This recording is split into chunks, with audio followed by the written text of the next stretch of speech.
समझ नहीं आ रहा अपने सैलरी इंक्रीमेंट का क्या करूं। बेटा इतना क्या सोच रहा है?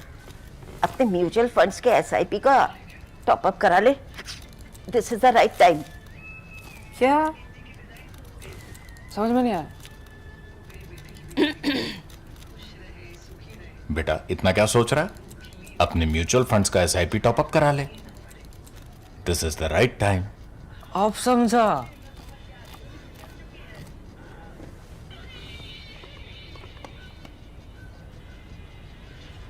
Mutual fund investments are subject to market risks.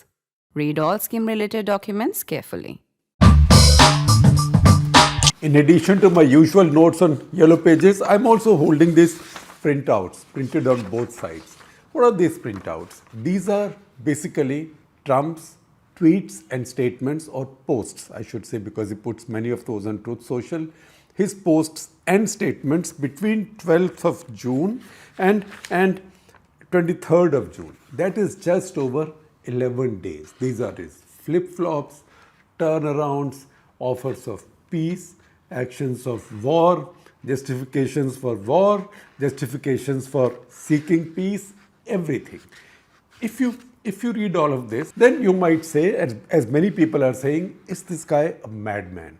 Is the world dealing with a madman? Now, if you read up on that, as I did, in fact, it's quite a rational idea to think of a leader as a madman, because Madman Theory, what's the Madman Theory? Madman Theory is something that is established in political science through centuries. And who's the one that founded it? No, it wasn't Kautilya. It was founded by Niccolo Machiavelli, at least in recorded history. I don't know, with Kautilya people can pull out many quotes, maybe somebody would. If you do, please do let me know and I will repeat it, I will give you credit. But in recorded history, I find from Niccolo Machiavelli, who said in 1517, he laid out the theory, saying that in some circumstances, it's a very wise thing to simulate madness. The modern notion of this madness, a leader with madness. First of all, let me also explain to you what is the easiest explanation for a leader acting with madness. That is, by acting in a highly volatile way, they can frighten the opponents into conceding. Right? That's a little bit like the old Steve Cohen line on the Pakistanis as well, that Pakistan negotiates with the world by putting the gun to its own head. Right? Listen to me or I will blow my brains out and everything will get messed up and you have to clear up that mess. You may be a part of it. They play that game periodically, and that's why you find that any time they have any conflict-like situation in India, within the first 12 hours, they don't do nuclear saber rattling. They start saying this is a nuclear weapon zone, anything could happen, catastrophe could happen. That is to draw global attention. Still nobody in India is convinced that Pakistan is led by a madman leader. It is still seen to be run by people who are also interested in their own survival first, right? So they are not going to take you down the tube with them.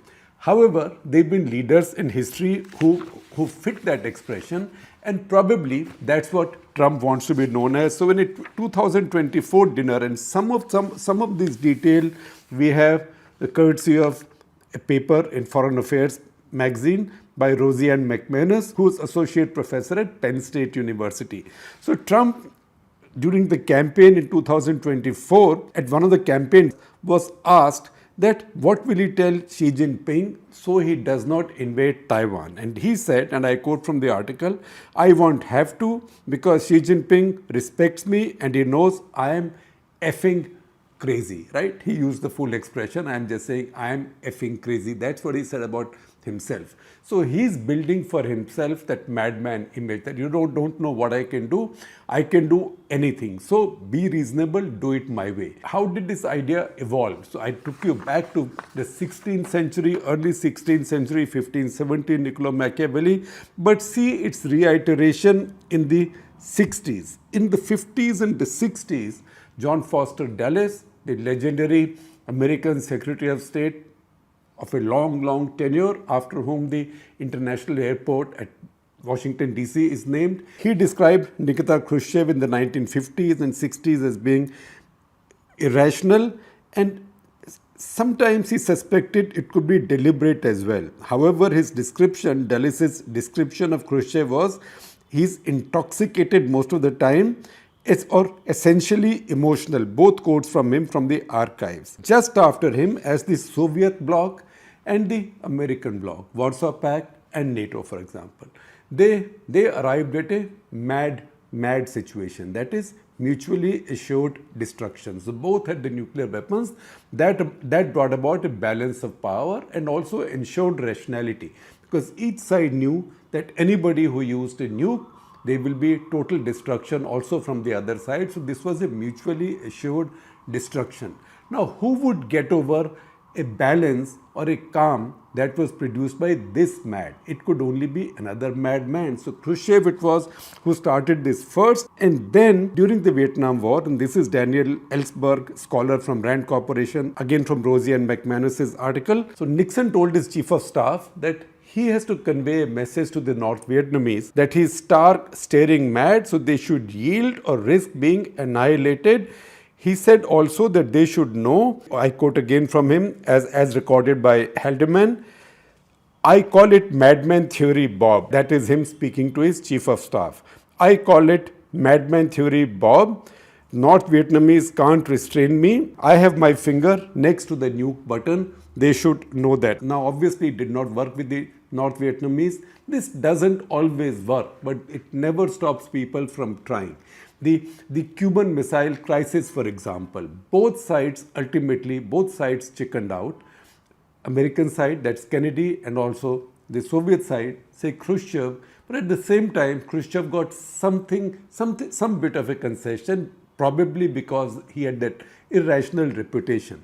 And that concession was that the Americans agreed not to base nuclear missiles in Turkey, a member of NATO, which would have put them very close to the Soviet Union on the other flank of the Soviet Union, not on the European flank of the Soviet Union, but on the Eurasian flank of the Soviet Union. The 70s and the 80s had their own share of people who were called madmen.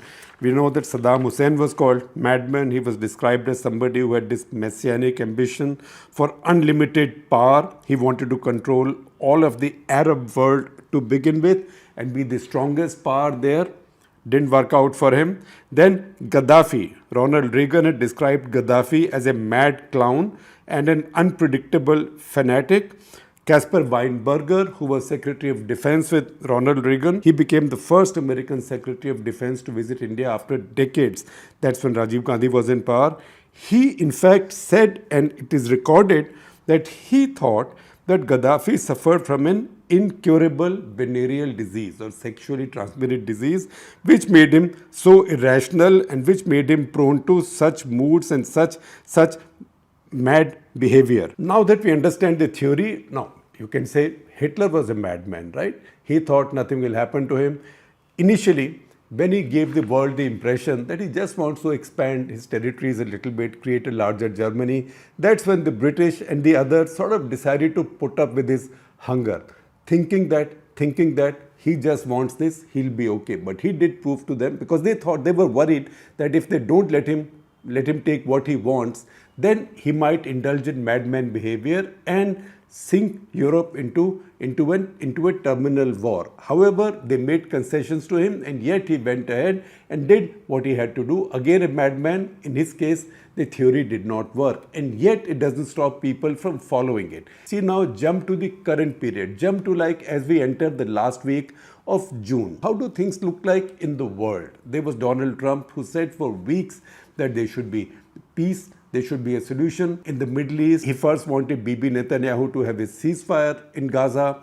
Then he wanted him to fight even more in Gaza. Then he said he was resuming nuclear reconciliation talks with Iran after having shredded JCPOA, because that nuclear agreement with Iran limiting enrichment had been signed under Obama. So he has shredded that in his previous tenure. Now he started the same talks. Then during the talks, at some point, his special envoy Steve Witkoff said this will go on for 60 days. And he did not want Netanyahu to go and attack Iran, because he really wanted that peace deal, because he also wants a Nobel Prize, Sometimes I think they should give him the Nobel and be done with it. What's with it? They've given the Nobel to so many nutcases, including that Aung San Suu Kyi, that warmonger Ethiopian Abiy, and to Obama for doing nothing. Trump obviously thinks that if Obama could get it just for delivering a few nice speeches, at least I might have some achievements on my CV. Nevertheless, let's come back to the theme that we are talking about. This is a deliberate effort on the part of Donald Trump. Rather than be embarrassed about his inconsistencies, what you and I as ordinary mortals may see as his inconsistencies, he thinks it's his style. So there is something that is said during his first campaign. Campaign as in when he ran for his first presidency. He said, we must as a nation be unpredictable. You would have thought that the biggest superpower in the world, the only superpower in the world, should be predictable. So all of the world can be stable. But he put a premium on being unpredictable. And then I told you, then at a dinner in 2018, he said that there's no harm being a madman or sounding like a madman because that keeps people guessing. It also makes people concede your demands.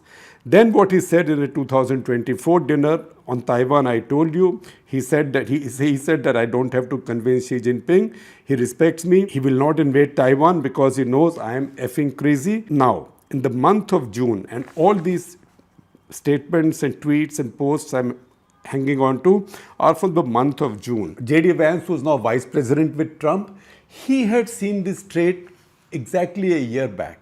Speaking in June of 2024, he had said that both supporters and detractors of Donald Trump will see his behavior as unpredictable.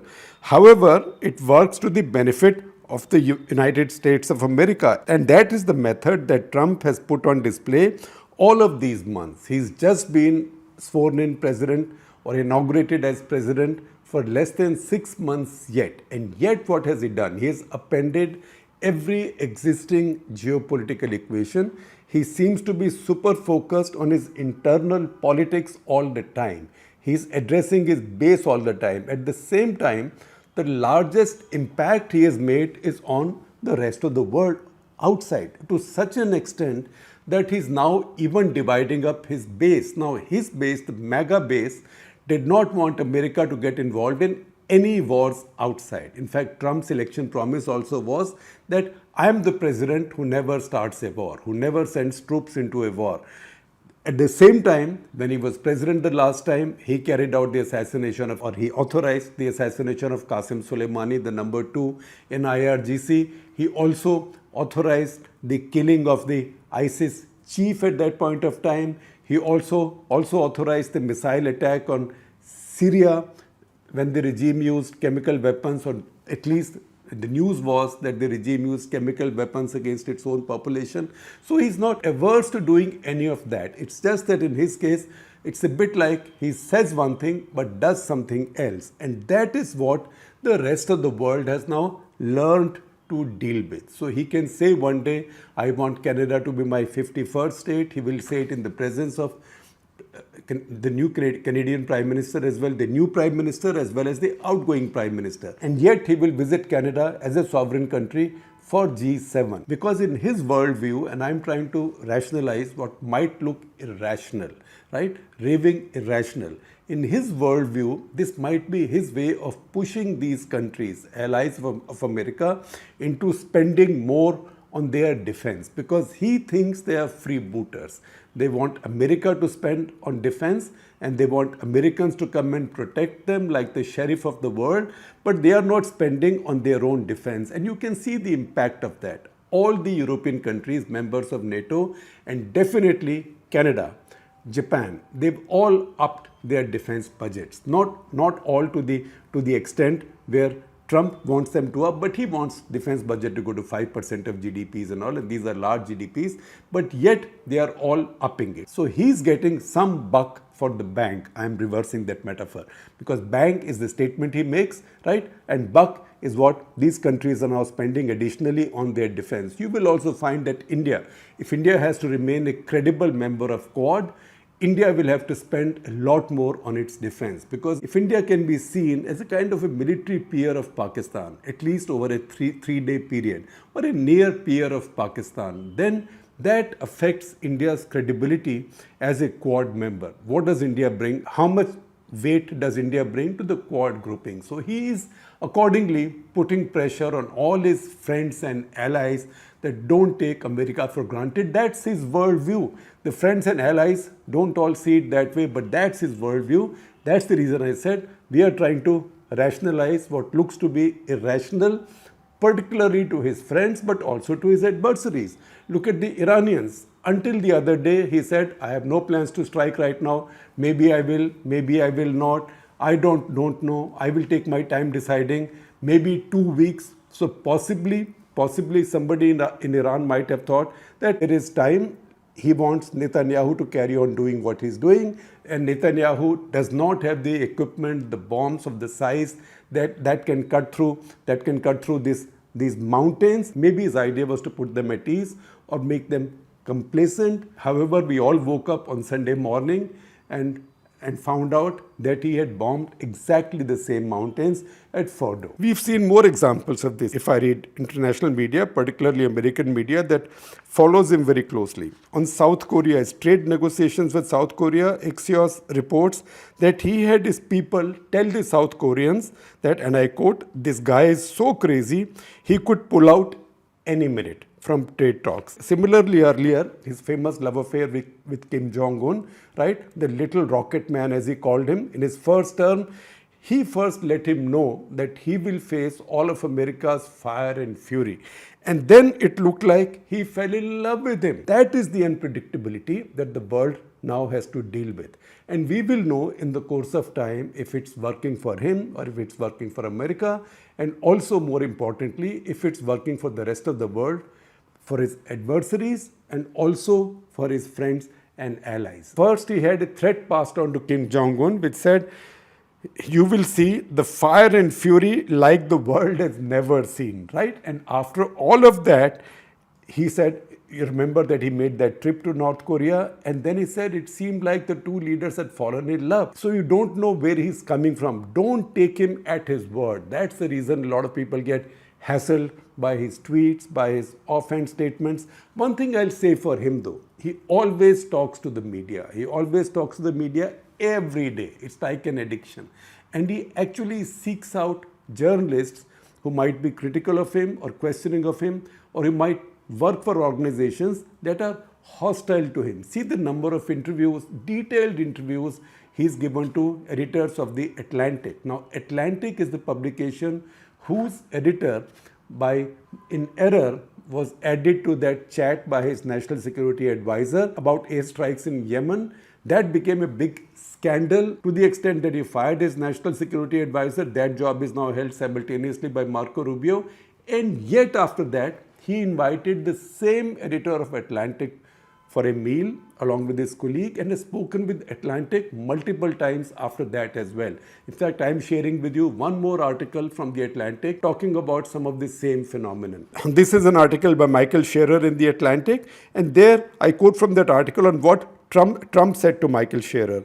He said, when Michael Scherer said, what is America first? You say America first one day, then do something else.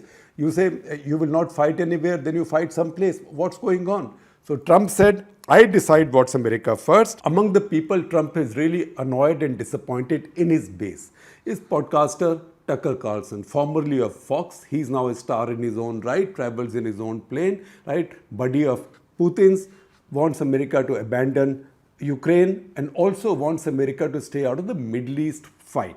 He's been very critical of Trump getting involved now in the Middle East. Now, Michael Scherer asks Trump a question about Tucker Carlson that, look, he was your supporter. He's now saying that you're not following the policy of America first and you're looking outwards. And Trump then says, I decide what's America first. And he says to all those wonderful people who want peace, you can't have peace if Iran has a nuclear weapon. That's not peace. Iran cannot have a nuclear bomb.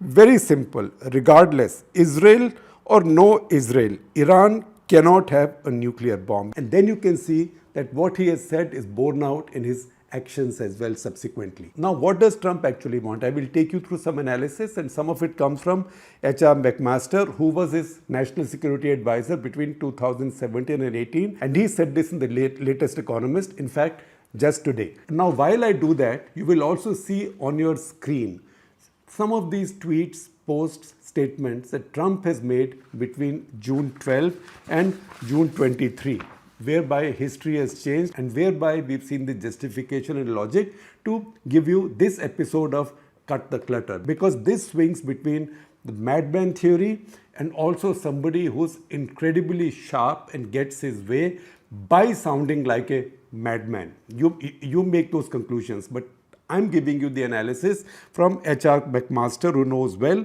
He was his NSA. Remember, in his first term, depending on how you count, he fired between 12 to 16 cabinet officers. And this in this term, it's just the beginning. He's already fired his NSA. He's withdrawn his candidate for UN ambassador. He's also withdrawn his candidate for NASA, etc., etc. So he does those things. He'll keep on doing those things. McMaster, however, has worked closely with him and he knows his mind.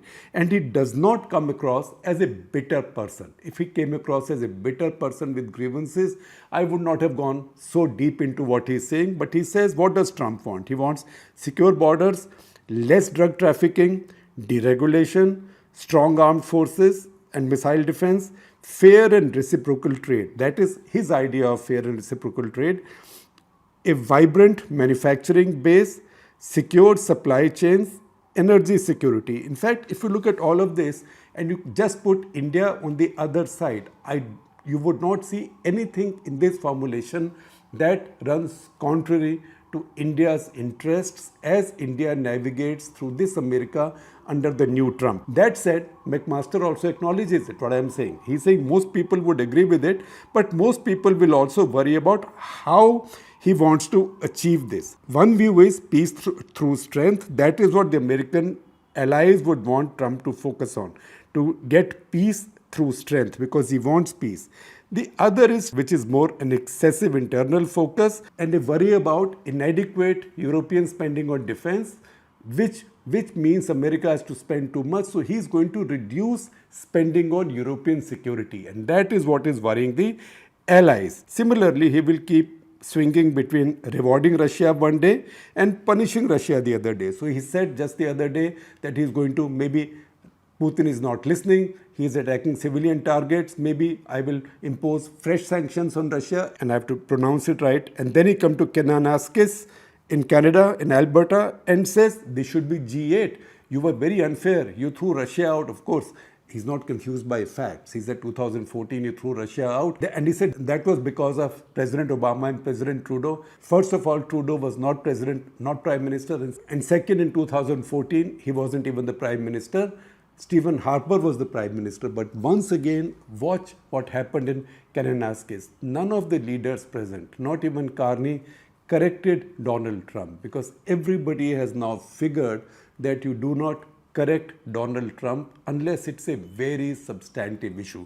You just let him carry on. Let's stay with Putin for a minute. Putin has reached out to Trump through flattery in these multiple phone calls, also giving him the impression that both of them have similar grievances. Both of them have been treated very unfairly by their people, but more than their people, by the world in general. That is something that Trump keeps saying all the time. And then there are fake promises of cooperation, prospects of mutually beneficial deals, and also disparagement of rivals, that is Putin's rivals, as weak and corrupt, starting with Zelensky. Trump buys into some of that, or at least he sounds like he buys into some of that. And yet, at one point, he gets fed up of Putin when Putin calls him and says, I can mediate between Iran and Israel. How does Trump react? He says, do me a favor, mediate your own. Let's mediate Russia first. Okay? So once again, he's using unpredictability as his currency of power. And see also how he's dealt with Putin and the Iranians, because those two are adversaries to America's allies. Ukraine is America's ally, and in a way, it's been America's protectorate for these years, and Israel is forever America's ally and protectorate. So first of all, Putin's lectures that there are root causes. Both sides, Putin as well as Iran, say that there are root causes for their behavior. Putin says root causes are NATO expansion into my territory, no respect for me, etc., etc. Similarly, Iran's excuses are there is Zionist atrocities, we are responding to that, and also we are victims of American imperialism, as in American imperialist friends. Friends, obviously, he refers to Israel. He's tossed both of those. About Iran, he said just the other day, they were schoolyard bullies, and now they are bullies no more. And this he said before the strikes, and then we know what happened on Sunday morning, that is June 22. He carried out the strikes. He is now in that war. He's got his ships there. He's got his aircraft there. He's already risked the lives of his pilots. However safe they may be, they went into combat, deep into hostile territory. And now this front is open. ये मोर्चा खुला हुआ है. This front is open. Contrast that also with the promise he made on his inauguration. And I will just read that para to you and conclude there. He said on his inauguration day, and I quote, "Our power will stop all wars and bring a new spirit of unity to a world that has been angry, violent, and totally unpredictable." So say about 5 months since then, this world has become angrier, more violent, and even more unpredictable. That's the outcome so far, and we'll keep on watching how the wheel of time turns going ahead.